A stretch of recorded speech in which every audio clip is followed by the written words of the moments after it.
प्रणमयं शिरसा देव गौरीपुत्रं विनायकं भक्तावासमः स्मरनित्यमायुः कर्मार्थसिद्धये प्रथमं वक्रतुण्डं च एकदन्तं द्वितीयकं तृतीयं कृष्णपिण्डाक्षं गजवक्त्रं चतुर्थकं लम्बोदरं पंचम च षष्ठं विकटमेव च सप्तमं विघ्नराजेन्द्रं धूम्रवर्ण तथाष्टकं नवम भालचन्द्रं च दशमं तु विनायकम् एकादशं गणपति द्वादशं तु गजाननं द्वादश तानि नामानि त्रिसन्ध्यया पठेन्नर न च विघ्नभयं तस्य सर्वसिद्धकरं प्रभो।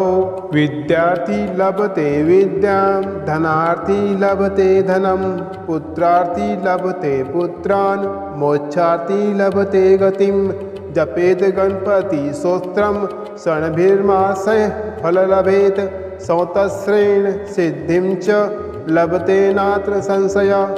अष्टभयो ब्राह्मणेभ्यश्चर्य लिखित्वामयः समर्पयेत् तस्य विद्या भवेत् सर्वा गणेशस्य प्रसादतः। इति श्री नारद पुराणे संकटनाशनं गणेशस्तोत्रं सम्पूर्णम्। प्रणमयं शिरसा देव गौरीपुत्रं विनायकं भक्तावासमः स्मरनित्यमायुः कर्मार्थसिद्धये प्रथमं वक्रतुण्डं च एकदन्तं द्वितीयकं तृतीयं कृष्णपिण्डाक्षं गजवक्त्रं चतुर्थकं लम्बोदरं पंचम च षष्ठं विकटमेव च सप्तमं विघ्नराजेन्द्रं धूम्रवर्ण तथाष्टकं नवम भालचन्द्रं च दशमं तु विनायकम् एकादशं गणपति द्वादशं तु गजाननं द्वादश तानि नामानि त्रिसन्ध्यया पठेन्नर न च विघ्नभयं तस्य सर्वसिद्धकरं प्रभो। विद्यार्थी लभते विद्यां धनार्थी लभते धनं पुत्रार्थी लभते पुत्रान् मोक्षार्थी लभते गतिं जपेत गणपति स्तोत्रं षण्भिर्मासैः फललभेत संवत्सरेण सिद्धिं च लभते नात्र संशयः। अष्टभयो ब्राह्मणेभ्यश्चर्य लिखित्वामयः समर्पयेत् तस्य विद्या भवेत् सर्वा गणेशस्य प्रसादतः। इति श्री नारद पुराणे संकटनाशनं गणेशस्तोत्रं सम्पूर्णम्।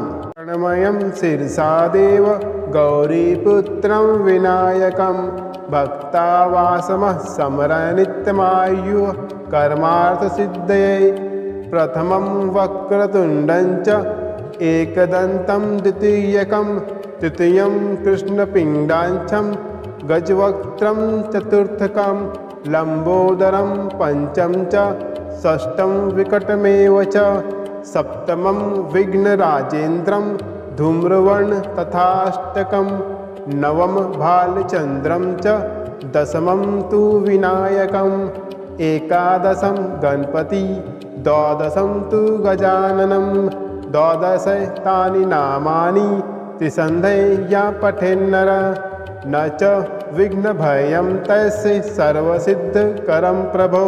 विद्यार्थी लभते विद्यां धनार्थी लभते धनं पुत्रार्थी लभते पुत्रान् मोक्षार्थी लभते गतिं जपेत गणपति स्तोत्रं षण्भिर्मासैः फललभेत संवत्सरेण सिद्धिं च लभते नात्र संशयः।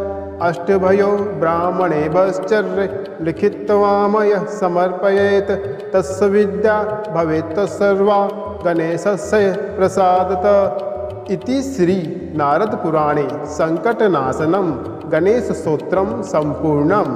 प्रणमयं शिरसा देव गौरीपुत्रं विनायकं भक्तावासमः स्मरनित्यमायुः कर्मार्थसिद्धये प्रथमं वक्रतुण्डं च एकदन्तं द्वितीयकं तृतीयं कृष्णपिण्डाक्षं गजवक्त्रं चतुर्थकं लंबोदरं पंचम च षष्ठं विकटमेव च सप्तमं विघ्नराजेन्द्रं धूम्रवर्ण तथाष्टकं नवम भालचंद्रं च दशमं तु विनायकम् एकादशं गणपति द्वादशं तु गजाननं द्वादशैतानि नामानि त्रिसन्ध्या पठेन्नर न च विघ्नभयं तस्य सर्वसिद्धकरं प्रभो।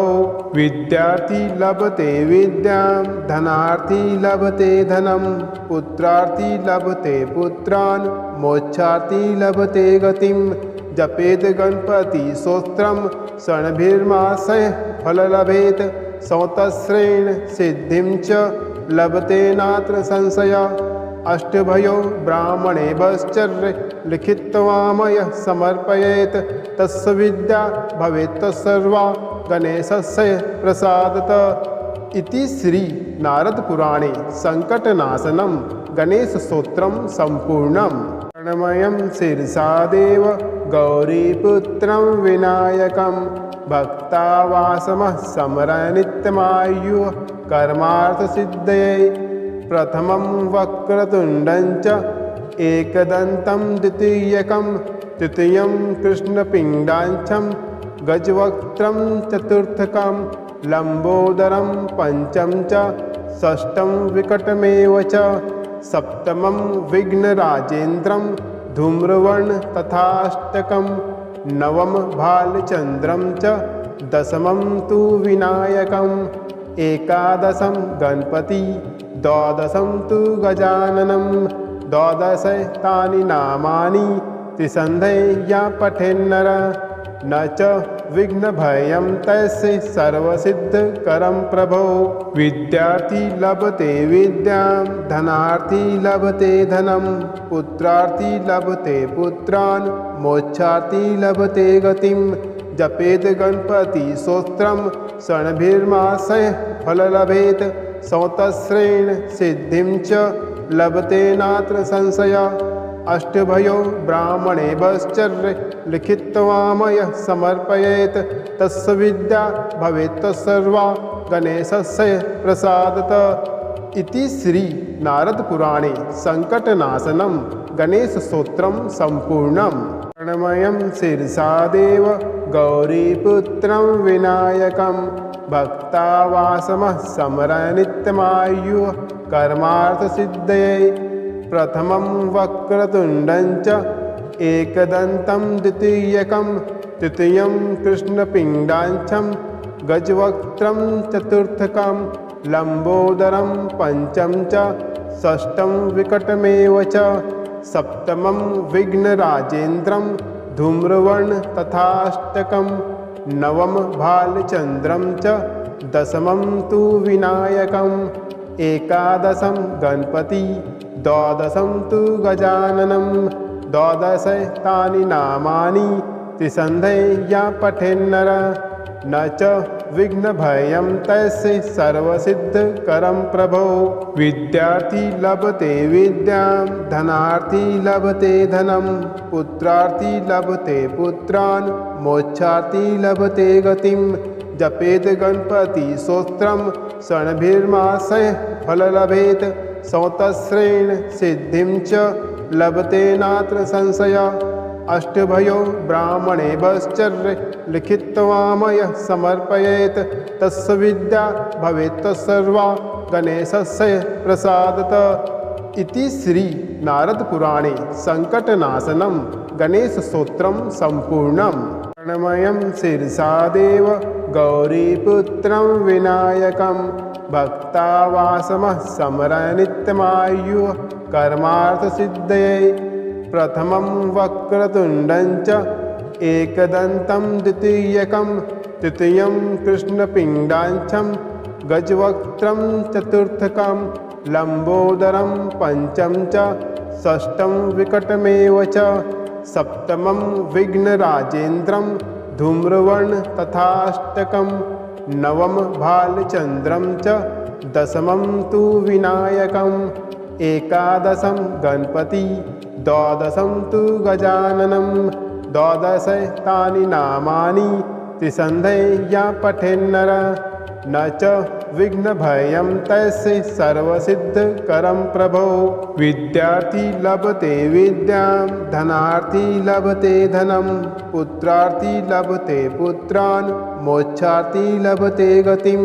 जपेत गणपति स्तोत्रं षण्भिर्मासैः फललभेत संवत्सरेण सिद्धिं च लभते नात्र संशय।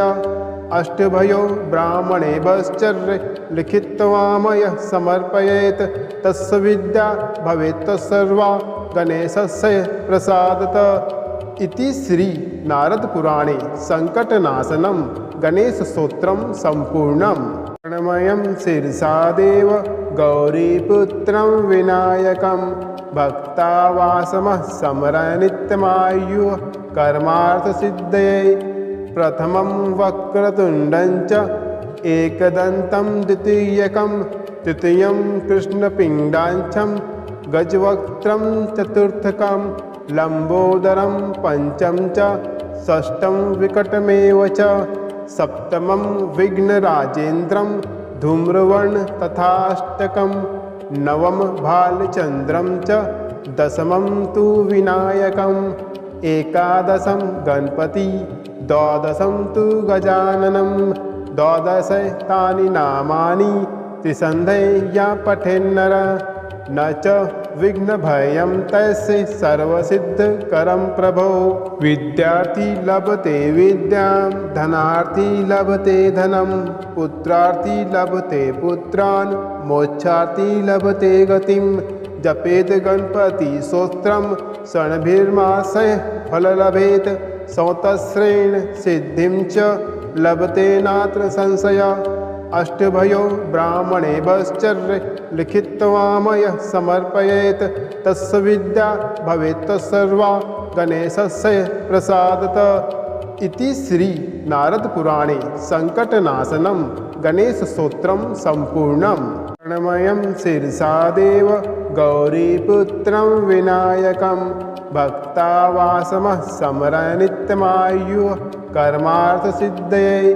प्रथमं वक्रतुण्डं च एकदन्तं द्वितीयकं तृतीयं कृष्णपिण्डाक्षं गजवक्त्रं चतुर्थकं लम्बोदरं पंचम च षष्ठं विकटमेव च सप्तमं विघ्नराजेन्द्रं धूम्रवर्ण तथाष्टकं नवम भालचन्द्रं च दशमं तु विनायकम् एकादशं गणपति द्वादशं तु गजाननं द्वादश तानि नामानि त्रिसन्धया पठेन्नर न च विघ्नभयं तस्य सर्वसिद्धकरं प्रभो।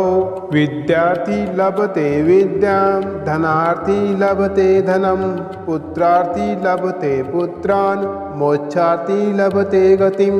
जपेत गणपति स्तोत्रं षण्भिर्मासैः फललभेत संवत्सरेण सिद्धिं च लभते नात्र संशय। अष्टभयो ब्राह्मणे वश्चर्य लिखित्वा मयः समर्पयेत् तस्य विद्या भवेत् सर्वा गणेशस्य प्रसादतः। इति श्री नारद पुराणे संकटनाशनं गणेशस्तोत्रं सम्पूर्णम्। प्रणमयं शिरसा देव गौरीपुत्रं विनायकं भक्तावासमः स्मरन् नित्यमायुः कर्मार्थसिद्धये। प्रथमं वक्रतुण्डं च एकदन्तं द्वितीयकं तृतीयं कृष्णपिण्डाक्षं गजवक्त्रं चतुर्थकं लम्बोदरं पंचम च षष्ठं विकटमेव च सप्तमं विघ्नराजेन्द्रं धूम्रवर्ण तथाष्टकं नवम भालचन्द्रं च दशमं तु विनायकम् एकादशं गणपति द्वादशं तु गजाननं द्वादश तानि नामानि त्रिसन्धया पठेन्नर न च विघ्नभयं तस्य सर्वसिद्धकरं प्रभो। विद्यार्थी लभते विद्यां धनार्थी लभते धनं पुत्रार्थी लभते पुत्रान् मोक्षार्थी लभते गतिं। जपेत गणपति स्तोत्रं षण्भिर्मासैः फललभेत सौतस्रेण सिद्धिं च लभते नात्र संशय अष्टभयो ब्राह्मणेभ्यश्चर्य लिखित्वामयः समर्पयेत् तस्य विद्या भवेत् सर्वा गणेशस्य प्रसादतः इति श्री नारद पुराणे संकटनाशनं गणेशस्तोत्रं सम्पूर्णम्। प्रणमयं शिरसा देव गौरीपुत्रं विनायकं भक्तावासमः स्मरनित्यमायुः कर्मार्थसिद्धये प्रथमं वक्रतुण्डं च एकदन्तं द्वितीयकं तृतीयं कृष्णपिण्डाक्षं गजवक्त्रं चतुर्थकं लम्बोदरं पंचम च षष्ठं विकटमेव च सप्तमं विघ्नराजेन्द्रं धूम्रवर्ण तथाष्टकं नवम भालचन्द्रं च दशमं तु विनायकम् एकादशं गणपति द्वादशं तु गजाननं द्वादश तानि नामानि त्रिसन्ध्या पठेन्नर न च विघ्नभयं तस्य सर्वसिद्धकरं प्रभो। विद्यार्थी लभते विद्यां धनार्थी लभते धनं पुत्रार्थी लभते पुत्रान् मोक्षार्थी लभते गतिं जपेत गणपति स्तोत्रं षण्भिर्मासः फललभेत सौतस्रेण सिद्धिं च लभते नात्र संशय अष्टभयो ब्राह्मणेभ्यश्चर्य लिखित्वामयः समर्पयेत् तस्य विद्या भवेत् सर्वा गणेशस्य प्रसादतः इति श्री नारद पुराणे संकटनाशनं गणेशस्तोत्रं सम्पूर्णम्।